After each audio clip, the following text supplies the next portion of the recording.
These are all things that I truly think are going to happen in 2024. And this is why myself and why Marcy have been saying to our clients, like, why wait to buy?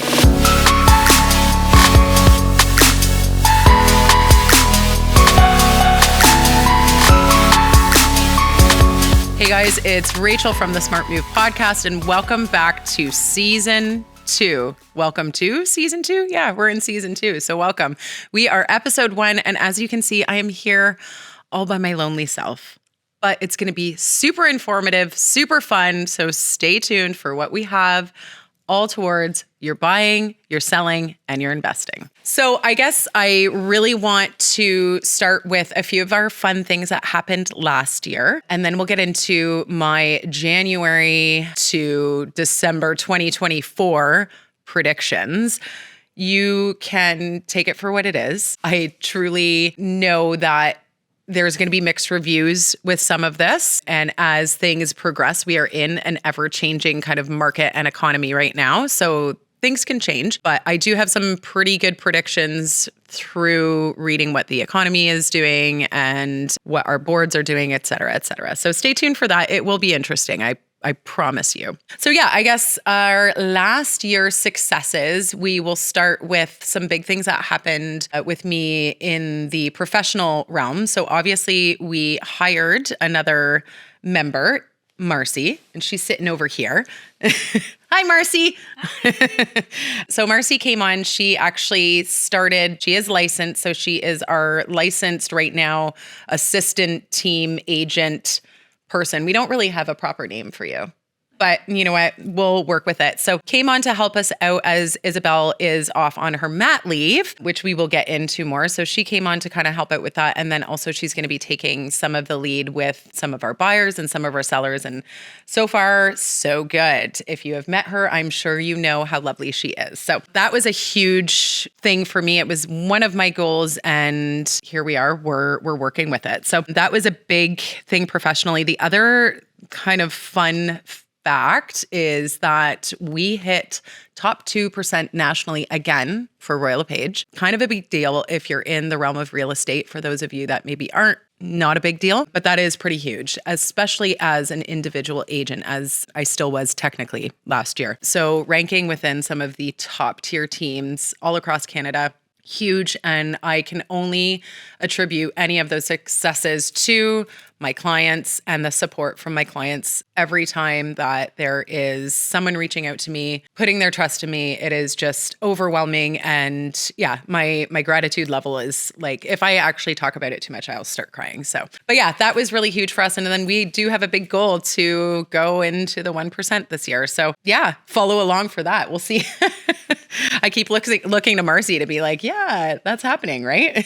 So those were some big professional successes that I had personally. In terms of, yeah, bringing Marcy on, I obviously said that Isabel is in her current mat leave because she just had a beautiful baby girl, Frankie Esther. I think I got that right. And she was born, guys, this is a really fun fact. She was born on the same day as Molly's birthday, January 5th. So we are like so excited. We have not seen her in person, but we get daily, or not daily. Izzy, they need to be daily. Like, you need to do better. So yeah, we need some more photos and videos. So we have not met her in person, but we are getting updates, and we're just, I think for me especially, I feel like I'm a little bit of like an auntie right now. You'll know I'm fiercely loyal when it comes to my, little kids in life. So that's kind of how I feel with this. And Izzy to me is like, yeah, she wasn't just an assistant, isn't just an assistant. She was like a little sister to me. So this is just like, I like bawled when she told me. I could start crying again. Why am I so emotional, guys? I got to start like not thinking emotions. So that's really exciting. Go give her some love. Everyone is healthy. Everyone's happy. And we're just really excited to see Frankie grow up. So that was another big thing that was happening around here, I guess, pretty much all of last year. So another huge thing, if you had been kind of following along in not just my Instagram, but also we had Jeff, my husband, on here, part of the podcast. And a huge thing that we were doing last year, well, it's been about 2 years, was our home renovation. So we were going full gut of our original home and we added an addition onto our current home. It was a process. I lived in a trailer for, I don't know, almost 6 months. And if you caught that podcast, you can hear us kind of talking about that. But it was fun. I think the biggest thing for me, I learned a lot being on the consumer side of it. Like Jeff has been part of this, and I have been part of this for as long as we've been together, which is like 17 years. But yeah, just really being in the thick of it from start to finish was really cool for me to learn something that there were things that I didn't know, right? So to be a part of that process was really neat for me.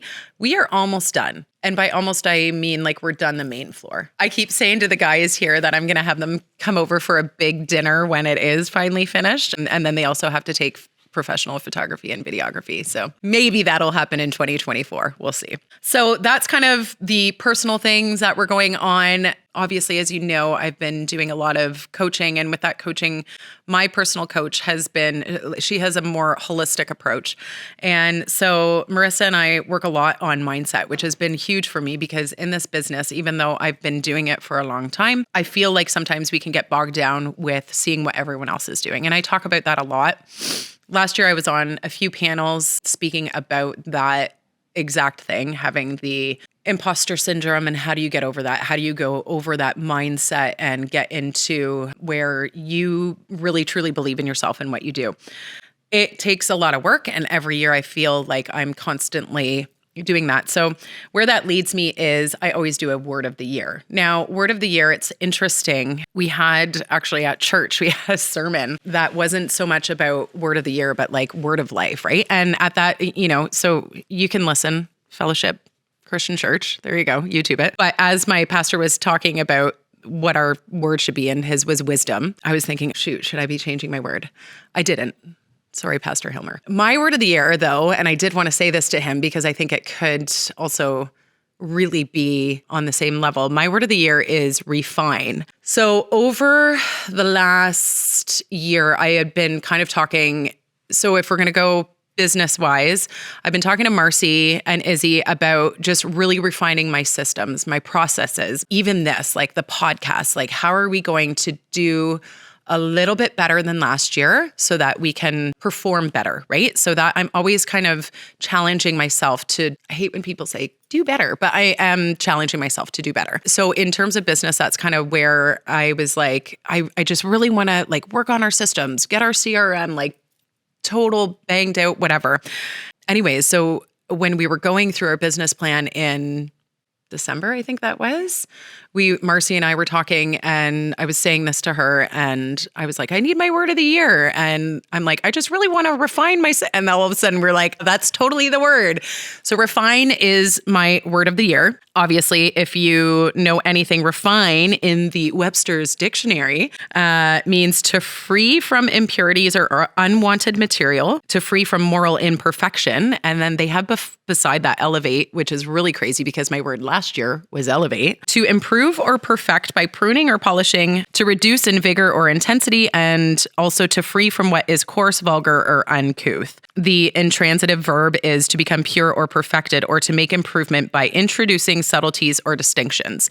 So if you look at what the dictionary says, and I put that to what I want 2024 to be, not only in my business and in my profession, I want that to be in my personal life, in my spiritual life. I think we're always constantly working to improve ourselves and to become better. Obviously, for me, in my Christian standpoint, that's going to look a lot different. But yeah, it is something that I just think really goes from business to professional to personal really well. So I'm excited to have you guys come along with me for that refining.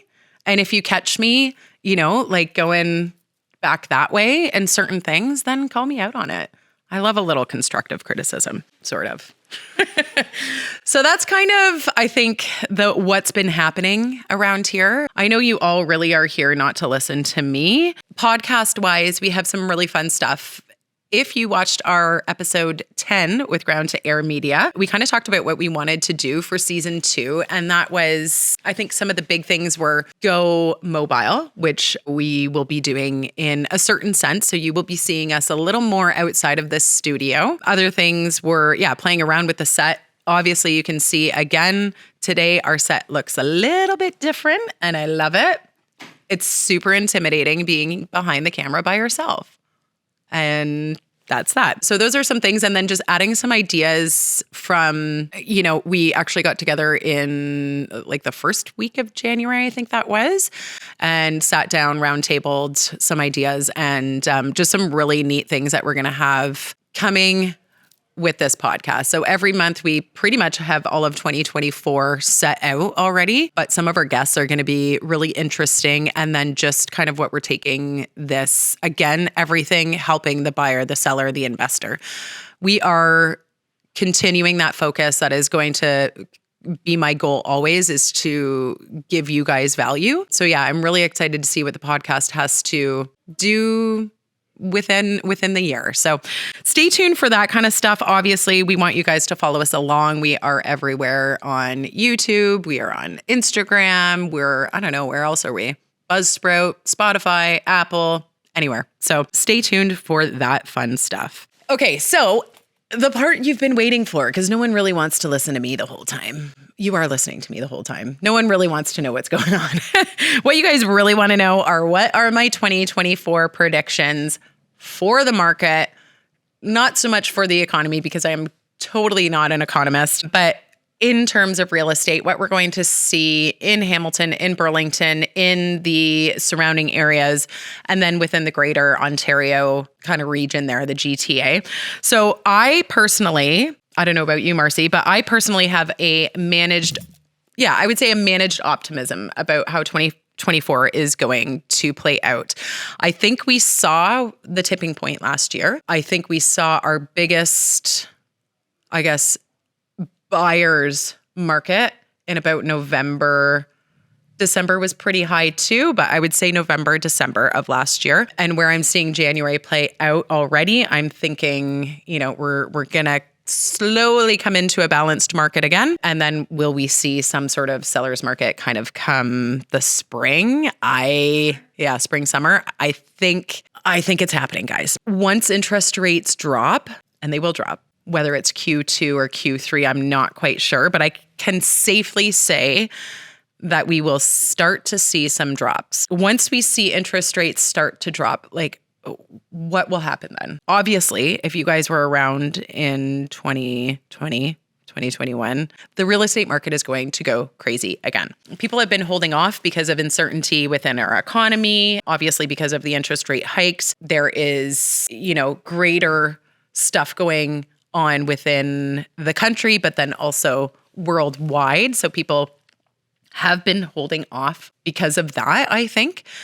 But I also truly believe in a herd mentality, is that when everybody's doing something, everyone else is going to do it. So when we see those interest rates start to drop, I think we're going to see the buyers come out feeling confident again, just like what happened in, I want to say, May of last year when it was insane and we saw our highest activity, right, Marcy? I think it's going to happen. We're going to see enhanced competition in the market, because we already have housing shortages. So we're going to see shorter days on market. We're going to see people interested in the same product. And I think we're going to see multiple offers again, and that will lead to price escalation. So these are all things that I truly think are going to happen in 2024. And this is why myself and why Marcy have been saying to our clients, why wait to buy? If you are interested in buying now, why are you waiting? Because again, as I said, herd mentality is a real thing. Once everyone comes out, or once you come out, so will everyone in that sense. I don't know, oh my goodness, there was this meme that I saw on The Broke Agent. I don't know if you saw that. No. Oh, it was hilarious. There was this meme that the broke agent threw out, and it was like from the Cowboys game on Sunday, I believe it was. And you saw like two people start to enter the stadium. And then all of a sudden it was like all these crowds entering the stadium. It was kind of like buyers' the point of view, this once interest rates drop or whatever. And you just see this rush of people coming into the stadium. Anyways, I thought that was hilarious because it is so true. That is exactly what is going to happen. And if you don't believe me, you're wrong. That's it. That's it. So we will see enhanced competition.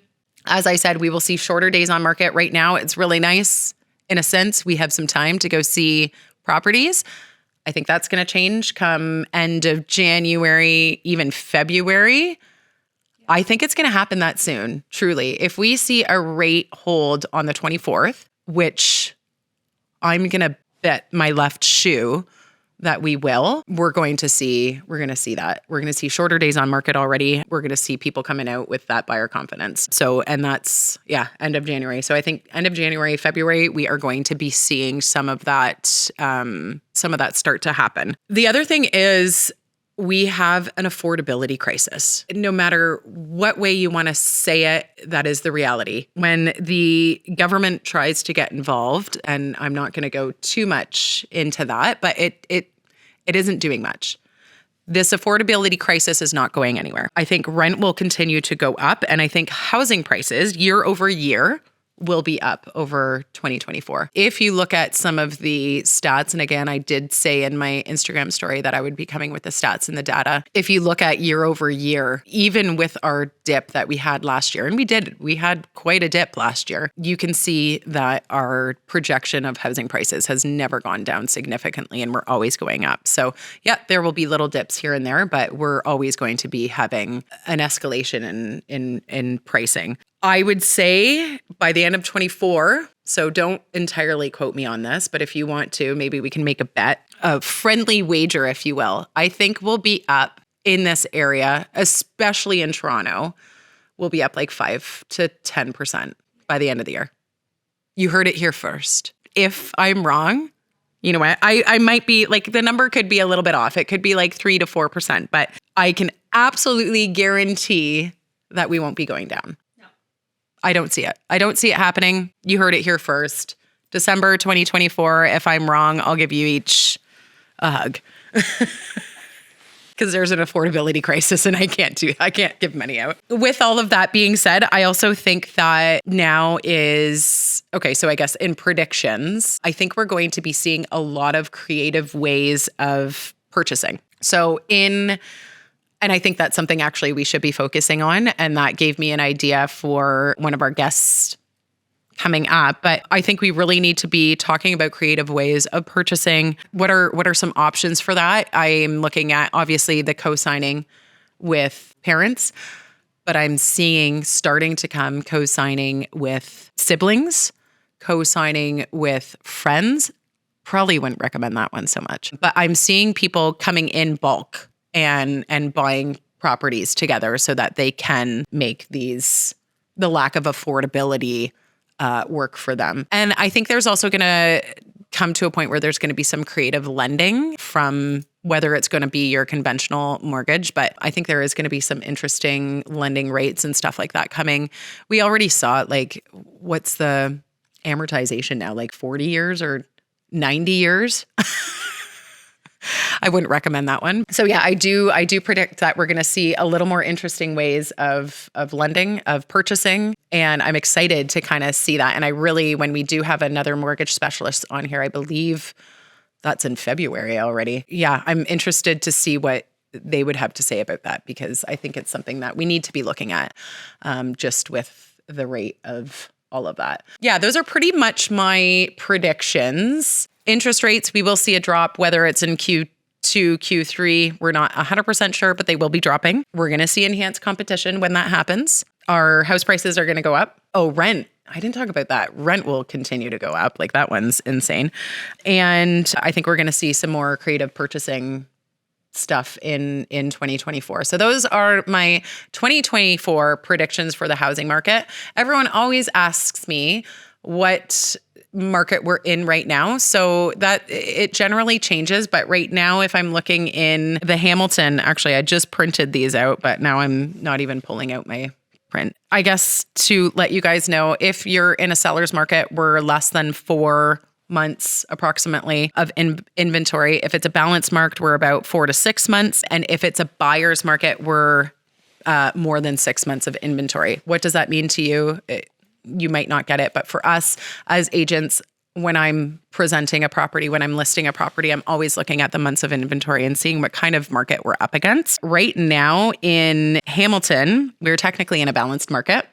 In Burlington, we're in still a bit of a buyer's market. But again, come talk to me end of March, and I think we're going to see it go back into a seller's. Not a huge seller's market like we saw in 2020, 21, obviously. That was insane. But yeah, that's kind of where we are. So Hamilton, we're seeing very balanced. Burlington's still a little more buyers onto the balanced end. And then come a few months, get out there and buy, guys. Buy. And on that note, bye. Yeah, so that's pretty much it for today. I hope you enjoyed my first solo podcast episode.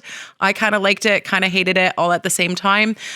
Either way, we will have amazing episodes coming up for you come February every month. So you know what to do. Follow along the Smart Move podcast. You can follow me on my Instagram, Rachel in Real Estate, or the Smart Move podcast.